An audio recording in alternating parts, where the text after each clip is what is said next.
Hi guys, welcome back to ABG spoken English classes. ಇವತ್ತಿನ ಈ ತರಗತಿಯಲ್ಲಿ ನಾವು ಥರ್ಡ್ ಲ್ಯಾಂಗ್ವೇಜ್ ಇಂಗ್ಲೀಷ್ನ ಮೊದಲ ಒಂದು ಪೋಯಮ್ ಕೈಂಡ್ನೆಸ್ ಟು ಅನಿಮಲ್ಸ್ ಈ ಒಂದು ಕವನದ ಅಥವಾ ಪದ್ಯದ ಪ್ರಶ್ನೆ ಉತ್ತರಗಳನ್ನು ಇವತ್ತು ನಾವು ಚರ್ಚೆ ಮಾಡ್ತಾ ಸಾಗೋಣ ಬನ್ನಿ. Comprehension. Answer the following questions in a word or phrase or in a sentence each. What are the things that feel and live? The things like rabbit or hare and lark. These animals and birds feel alive or live. Where does the little hare lie? The little hare lies in green grassy lair. So dear students, ಇಲ್ಲಿ ಕೇಳ್ತಾ ಇದ್ದಾರೆ ಅವರು, what are the things that feel and live. ಯಾವ ಒಂದು ಪ್ರಾಣಿಗಳು ಅಥವಾ ಪಕ್ಷಿಗಳು ಈ ರೀತಿ ಇರ್ತಾವೆ, ಅವು ಬದುಕಿರ್ತಾವೆ ಫೀಲ್ಡ್ನಲ್ಲಿ ಅಂತ ಕೇಳ್ತಾ ಇದ್ದಾರೆ. ಅದಕ್ಕೆ ಉತ್ತರ ಇಲ್ಲಿ ರ್ಯಾಬಿಟ್ ಅಥವಾ ನಾವೇನಂತ ಕರಿತೀವಿ, ಇದಕ್ಕೆ ಮೊಲ ಅಂತ ಕರಿತೀವಿ. ಆಮೇಲೆ ಲಾರ್ಕ್ ಅಂತಕ್ಕಂಥ ಪಕ್ಷಿ ಅಂತ ಹೇಳ್ತೇವೆ. ಅವು ಆ ರೀತಿಯಾಗಿರ್ತಕ್ಕಂಥ ಫೀಲನ್ನು ಹೊಂದಿರ್ತಾವೆ ಅಂಥೇಳಿ. Wear does the little hair ಲೈ. ಈ ಒಂದು ಚಿಕ್ಕದಾಗಿರ್ತಕ್ಕಂತಹ ರ್ಯಾಬಿಟ್ ಎಲ್ಲಿ ವಾಸವಾಗಿತ್ತು ಅಥವಾ ಎಲ್ಲಿ ಇರ್ತಾ ಇತ್ತು ಅಂತ ಕೇಳಿದ್ರೆ, the little hair lease in a green ಗ್ರಾಸಿ layer ಅಂತ ಹೇಳ್ತಾ ಇದ್ದಾರೆ. ಎಲ್ಲಿ ಹಸಿರಾಗಿರ್ತಕ್ಕಂಥ ಹುಲ್ಲಿರುತ್ತೋ ಅಲ್ಲಿ ಅದು ಇರುತ್ತೆ ಅಂತ ಹೇಳ್ತಾ ಇದ್ದಾರೆ. ಇನ್ನು ಮೂರನೇ ಪ್ರಶ್ನೆ ನೋಡ್ತಾ ಇದ್ದೇವೆ.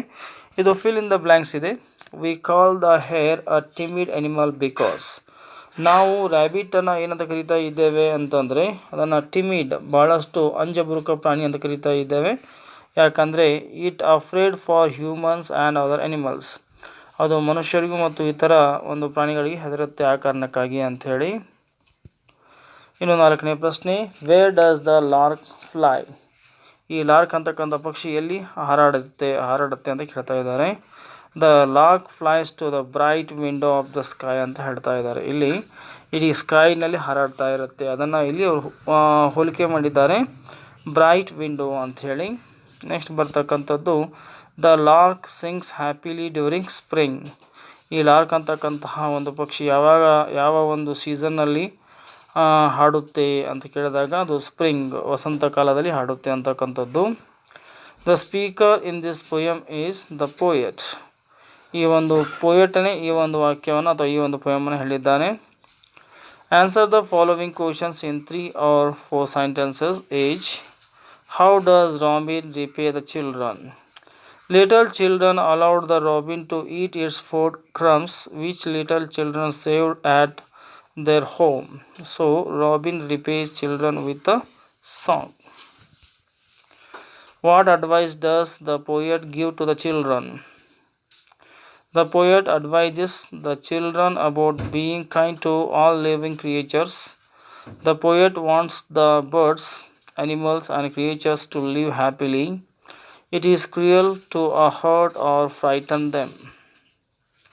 Next ಪ್ರಶ್ನೆ ಬಂದ್ಬಿಟ್ಟು, match the animals in column B with their qualities in column A and rewrite them in a column C ಅಂತ ಹೇಳಲಾಗಿದೆ. ಟಿಮಿಡ್ ಯಾವುದು ಅಂತ ಕೇಳಿದರೆ ಇಲ್ಲಿ ಟಿಮಿಡ್ ಹರೆ ಅಥವಾ ಟಿಮಿಡ್ ಹೇರ್ ಅಂತ ಹೇಳ್ಬೋದು.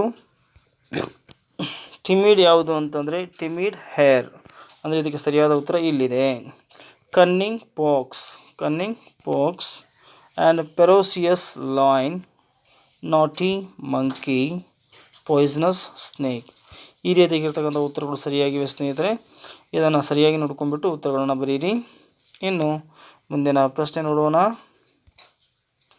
ಅಪ್ರಿಷಿಯೇಷನ್ ಇದೆ. Pick out the rhyming words ಅಂತ ಹೇಳಲಾಗಿದೆ. Give, live, come home, a long song, hair lair, play day, high sky, spring wing. So dear students, ಇಲ್ಲಿಯವರೆಗೆ ನೀವು ನಿಮ್ಮ ನೆಚ್ಚಿನ ಚಾನಲ್ ಆಗಿರುವ ABG ಸ್ಪೋಕನ್ ಇಂಗ್ಲೀಷ್ ಕ್ಲಾಸ್ಗೆ ನೀವು ಇನ್ನೂ ಸಬ್ಸ್ಕ್ರೈಬ್ ಆಗಿಲ್ಲ ಅಂದರೆ ಈಗಲೇ ಸಬ್ಸ್ಕ್ರೈಬ್ ಆಗಿ. ಈ ವಿಡಿಯೋ ನಿಮಗೆ ಇಷ್ಟ ಆದರೆ ದಯವಿಟ್ಟು ಲೈಕ್ ಮಾಡಿ ಮತ್ತು ಶೇರ್ ಮಾಡಿ ಅಂತ ಹೇಳ್ತಾ ಧನ್ಯವಾದಗಳು.